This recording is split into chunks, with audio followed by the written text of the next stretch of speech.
Dear learners, welcome to NIOS. Today we are dealing with the properties of fluids, and this would be the last part where we are going to deal with what would be the angle of contact. So here the learning objective for us will be that what would be the understanding of angle of contact. So when we observe that there is a free surface of liquid which is kept in the container, it forms a curved surface. When the water is filled in a glass jar, it becomes concave, but if the water in a paraffin wax container, the surface becomes convex. We can easily demonstrate it. Here, as a demonstration, I am having a small test tube and I will be placing a small amount of water by using a dropper. So when the water is placed inside the small test tube,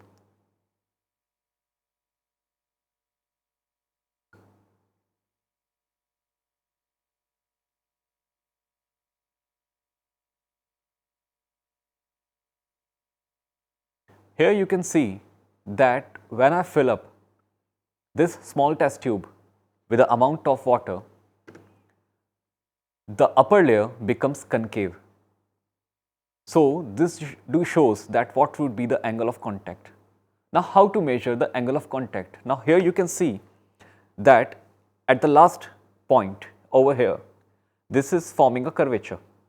So we need to form a tangent over to the surface which is in contact. So this will be the test tube because it is made up of a glass surface, and the angle, or may say the tangent, form at the curvature. So the tangent of the surface as well as of the liquid will form an angle of contact, and this angle of contact will be giving a concave surface. But if on the other hand we are using a paraffin wax, this will give a convex surface. So similarly, when a mercury is filled in a glass jar, it becomes convex. So convex, yes, because of high density. So the nature of the liquid, material of the container and medium above the free surface of the liquid, they decide that what would be the shape of the liquid surface in the container. Now moving to the next slide. In this diagram, we try to show that what would be the angle of contact as in a case of glass jar having a water as well as a paraffin wax jar. So in case of water, the angle is shown between the glass jar and the angle of contact of water. So we can say that due to these diagram, the angle of contact is acute for the concave spherical meniscus. Means if you are placing a water in a glass jar, it will be forming an acute angle. On the other hand, for the water in a paraffin wax container or mercury in a glass tube, it will form an obtuse angle. An obtuse angle is nothing but the angle which is greater than 90 degree, and for acute it should be less than 90 degree. So the angle of contact is that the tangential plane to the liquid surface makes with the tangential plane of the wall of the container to the point of contact. So various forces act on the molecule in the surface of a liquid contained in the vessel near the boundary of the meniscus, and the resultant cohesive force acts on the molecules at the point of contact, where the acute force and the contact force of the curvature will be resolved into two mutually perpendicular components, and the angle of contact depend upon the relative values of Fc and Fa. So if we come to know that if the Fa, the force exerted, is greater than the Fc sin theta, then the force acts tangential to the liquid surface. Obviously, such a surface at the boundary is concave. So we can now state the condition that when will the concave spherical surface will arise. On the other hand, if it is small, then we can say that it will be lesser. So that would be given by the mercury filled in the glass tube, where the Fa is lower than that of Fc sin theta. What if we can say that both the forces are equal to each other? So the boundary surface of the liquid will become horizontal, or we can say plane, because the resultant forces acting vertically downward will be horizontal. In this diagram, we try to show that what types of angle of contact are there. So if the angle is less than 90 degree, means an acute angle, so the water will act as a hydrophilic. And if it is more than 90 degree, then the liquid will act as a hydrophobic. What if we say that the angle is 180 degree? Therefore, there will be no contact of the liquid to the surface and the surface will not get wet.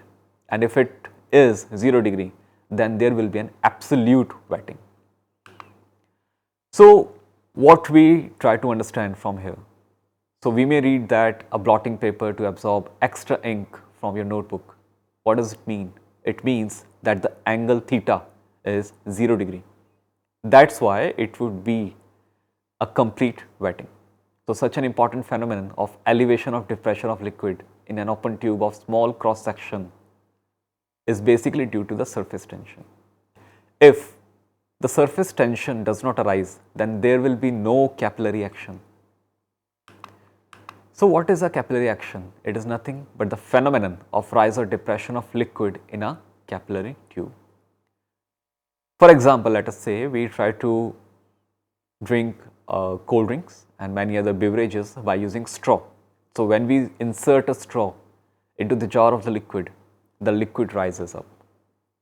This is due to the capillary action. So, in the diagram we had shown that when the straw or a thin bore of the pipe is being inserted as an example of a straw, the surface AB will rise up by a certain height, and the height has been shown by this. See, initially when we were inserting a straw, the meniscus was formed nearby to the horizontal surface of the liquid, but after a certain duration, it will rise up above the horizontal surface of the liquid. So, here we can see the capillary action of the tube. So, what would be the property? So, we already know that the pressure just below the meniscus is less than the pressure just above it, and that would be lesser by the twice of tension upon the original radius of the liquid, whose value will be given by this equation as being shown in your slide. So, the surface tension is denoted by T and the radius of the concave surface is given by capital R. So, we can see the pressure is equal to the pressure at D as shown in the figure and is equal to the atmospheric pressure, and the pressure at D is also equal to the pressure at C. So, keeping all the points in our memory, that is why the water begins to flow from the outside region in the tube to make up the deficiency of pressure at point B. That needs to be emphasized. So, we can say that the liquid begins to rise in the capillary tube to a certain height till the pressure of the liquid column of the height becomes equal. In this condition, we can say the pressure that has been exerted is given by H rho g, the product, which will be equal to the twice of the surface tension upon R, and rho do signify the density of the liquid. So, here in this diagram you can see that what would be the angle of contact. The angle of contact is given by theta. So, the conclusion is, are we able to calculate that what would be the radius of a meniscus? Yes, we can calculate by resolving the triangular component. As from the previous diagram we can see, this is being used in the angle being resolved by the triangle of POC, and the POC is a right angle triangle. So, yes, we can easily calculate the value of a meniscus radius comparatively or more easily with that of the radius of the straw. So, by substituting the value of R, we will get that the H rho g will be given by 2t cos theta over R. Now, here we need to emphasize that small r and capital R, they both are different values. So, what would be the amount of height till which the capillary rises, and this would be given by the last equation over here that we are using. So, it concludes that if the radius of the tube is less, the liquid rise will be high. Till here we had learned that how the capillary action takes place, how does the rise of a liquid do takes place, and this is all due to the application of surface tension.